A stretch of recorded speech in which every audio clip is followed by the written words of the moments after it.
As Israel intensified its air and ground offensive against Hamas militant targets in the Gaza Strip, Israeli mourners marked the anniversary of the terrorist attack that Hamas launched in southern Israel on October 7, 2023. About 1,200 people were killed and 250 were kidnapped. Hamas is still holding about 100 of them captive. During a ceremony led by Rabbi Aaron Alexander, U.S. President Joe Biden and First Lady Jill Biden lit a candle in the White House in remembrance of the victims. Vice President Kamala Harris and the second gentleman, Doug Emhoff, marked the October 7th anniversary by planting a memorial tree on the grounds of their official residence. We must reunite the hostages held in Gaza with their families. And I will never stop fighting for the release of all the hostages, including the American citizens, living and deceased. U.S. Senators Lindsey Graham and Richard Blumenthal expressed U.S. support of Israel Monday as they met with Israeli Prime Minister Benjamin Netanyahu. It was the worst attack on the Jewish people since the Holocaust, but unlike the Holocaust, we fight back.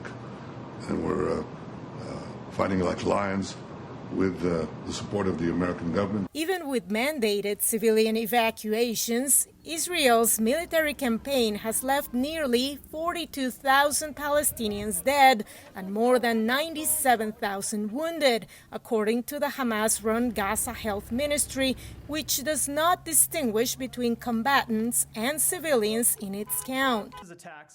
State Department spokesperson Matthew Miller acknowledged the civilian suffering on both sides during Monday's briefing with reporters. The United States mourns the death of every innocent who died on October 7th and in the year since.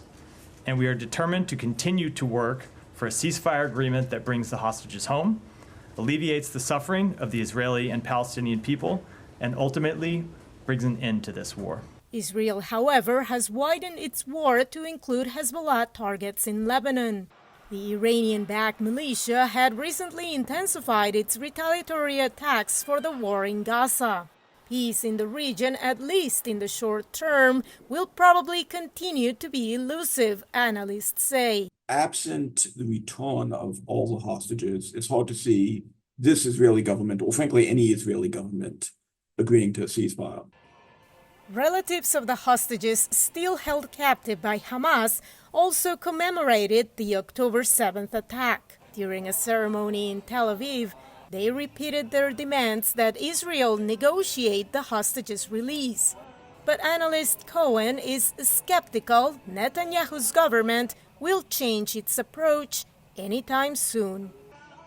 Veronica, Balderas, Iglesias, VOA News, Washington.